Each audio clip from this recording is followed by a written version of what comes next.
I got 96 in class 12 boards and 95 in PCM and English. And no one actually believes that I started studying in February. I was studying for JEE and उसके बाद सिर्फ 15 दिन के अंदर मेरे ये marks आए. And I am going to be telling you exactly how you can do that as well. And I'm also going to be giving you 3 shocking perception changers in this video as well.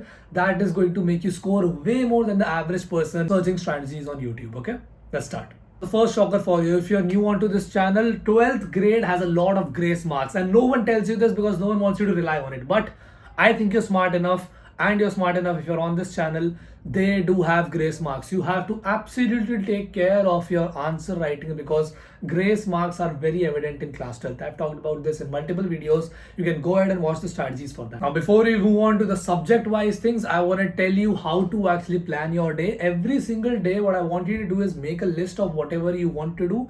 Just made the list. Now, according to this list, you are going to do your work and then tick this off or cross this off so that you know that you are making progress.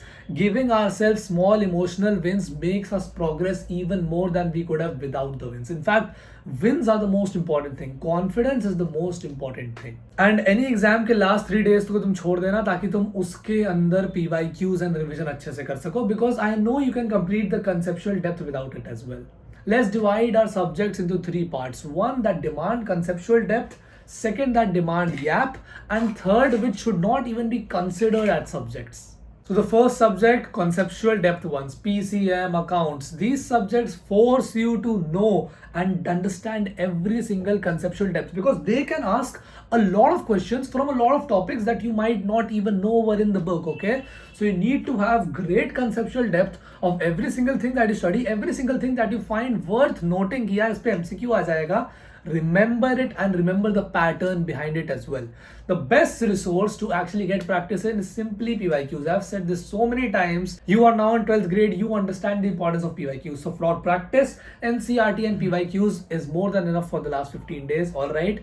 Since तुम्हारा 80% time सिर्फ conceptual depth लाने में ही लग जाएगा, because genuinely it is the most important thing after answer writing, then तुमको 20% time PYQs पे लगाना होगा और अच्छे से practice पे भी लगाना होगा, because you need to know that you can actually solve questions, okay?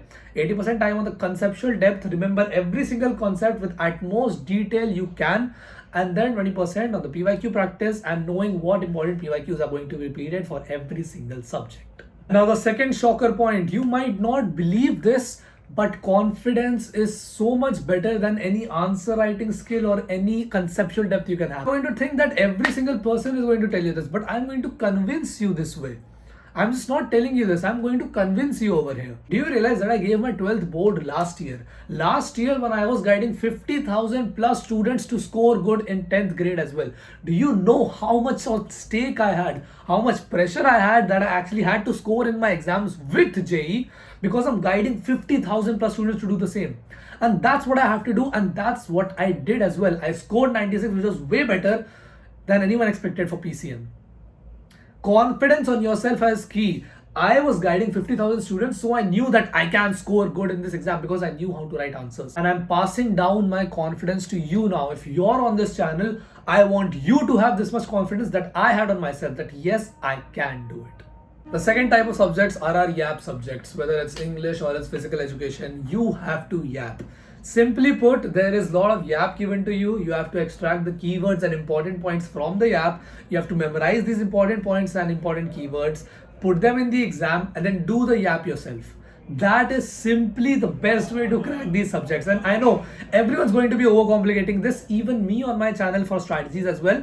But the fact is, the simple way you need to complete this is this: YAP, smaller YAP. Remember smaller YAP, write smaller YAP, YAP more. Simple as that for English, P and all these other subjects. But because these depend heavily on YAP, there will not be a lot of grace marks that could be given to you in this, because genuinely they just want to see YAP, right?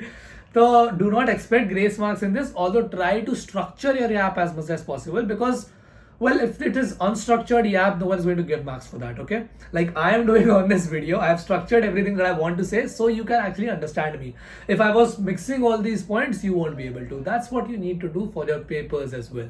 And the third subjects are, why is this actually included in the category? Conceptual, yep, why is this included? Like sculpture, painting, you don't even have to think about these subjects. Simple cheese, take a book that is important or take a YouTube channel that is important. Just do these two things or even the one thing and do some practice, and simple as that. You don't even need to overthink after this, ki, okay, what should I do for this? Because these should not be included. And if you have a conflicting exam ki yaar mere main exam mein 2 दिन ही है because of some random subject, then honestly don't care about the random subject.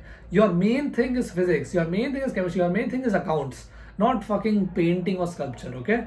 Don't include this in subjects. 12th grade is not like 10th grade. It wants you to explain your conceptual understanding very well. Every single thing that you have taken as an anecdote, taken as a proof, taken as an assumption, you have to mention all of these and in fact prove your assumptions as well.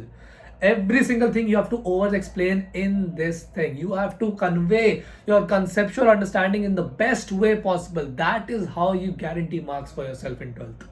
The third shocker, because you're not going to find anything on YouTube like this, you are retarded because you hop on from every single strategy to strategy thinking कि यार मेरे को कुछ नया मिल रहा है. But I know what you think because I am a student myself right now as well, and I was last year giving these same boards. You only hop from strategy to strategy because you think कि मैं अगर strategy से strategy जा रहा हूँ तो मुझे कुछ नया पता चल रहा है तो मैं पढ़ाई कर रहा हूँ. But actually you aren't doing shit. तुमको कुछ पता नहीं चल रहा है. तुमको अगर इससे भी कुछ पता चला है then उसको अप्लाई करो और अपने हिसाब से return low. Don't go ahead on another channel and then think, oh my god, they're telling me something new, so मैं अपनी पढ़ाई में apply करूंगा, so it's great, because you're not studying anyway. You're going to watch 8 strategies, think you're productive for 2 hours, go ahead, जो भी करना है तुमको तुम करोगे, procrastinate करोगे आराम से, and कल फिर से strategy देखने आ जाओगे. Being 17 to 18, you understand that the main things that actually get the progress done require work. So stop looking for an easy way out कि मैं थोड़े marathon देख लेता हूँ, मेरे आ जाएंगे marks. नहीं आएंगे. Don't look for the easy way out. Do the work when it's required, and I can assure you that I can give you the right best direction for this work to be done. Thank you so much for watching. Bye bye.